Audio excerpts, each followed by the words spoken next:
Are you ready to be great? Stop letting self-doubt, insecurity, and fear prevent you from building your business. This morning, wake up to success. Here's John Preston. Good morning. Thank you for joining us here on Wake Up to Success. Today, we're going to talk about the F word. No, not that one.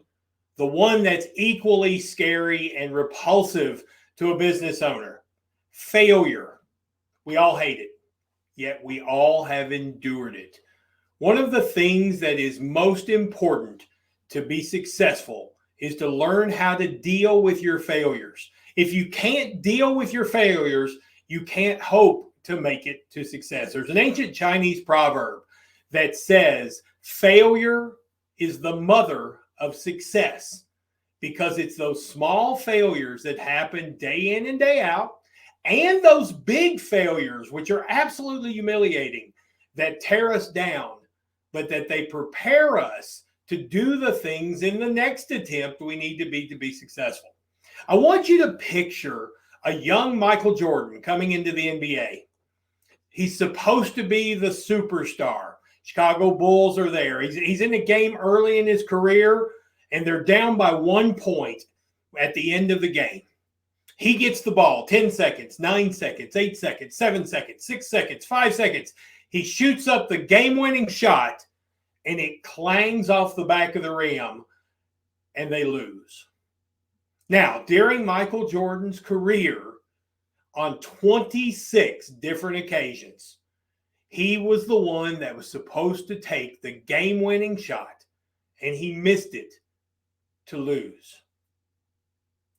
Now, in his career, he only lost about 300 games. And 26 of those times, I guess you could say, was his fault for missing the winning shot. So 1 in 12 games that he ever lost, he was solely responsible for. Meanwhile, he missed 9,000 shots. Did Michael Jordan quit? Did Michael Jordan quit taking those shots at the end of the game for the win? We know he didn't. We know he fed off of that and used those failures to better prepare himself for the next time. He used those failures to drive himself to practice harder. He used those failures to shoot more and more and more shots in the off hours to get better and better. So the next time he had that chance, he would be better. And that's what you have to do as well. You have to feed off of those failures. We all want to believe that these great people out there that have achieved so much in life that we see, the Bill Gates, the Warren Buffetts, the Elon Musk, or just the guy down the street that's got that really, really nice house that we like. We always want to believe that those guys have never had to deal with failure. I can tell you, if you read any of their autobiographies, the one thing they all have in common is they failed over and over and over again. They didn't let it destroy them. They didn't let it put an end to their dreams. They learned from it, and they moved forward.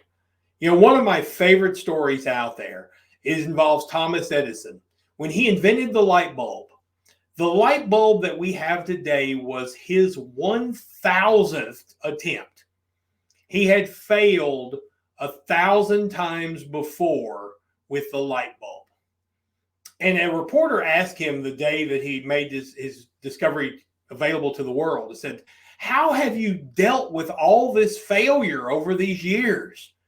He's like, "Well, every time I did an experiment, every time I tried a new thing and a new bulb, it helped me eliminate one way that didn't work."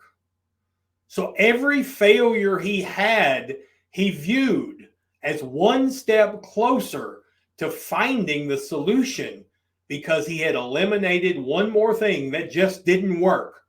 And that's the same thing we have to do with our businesses. We're going to fail. We're going to make mistakes. Things aren't going to work out the way we want them to. We're going to fail. We have to accept that. And when they happen, you can do one of two things. You can let them shatter your confidence. You can let them increase your self-doubt and fear.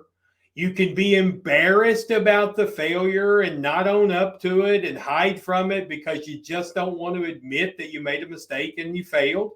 Or you can take a look at it and say, what did I learn? What did I learn that will stop me from letting that happen again? And then you go right back to work and you go right back to whatever it is you need to do to grow your business, and you're ready to be better. And you'll probably fail again. And then you get better. And then you'll probably fail again. And then you get better. And eventually those failures will lead you to the success you want. So don't let failure and fear of failure paralyze you. Take inspiration from those failures. Let them drive you to get better at what you do, so the next time you won't fail, because that's the path to success.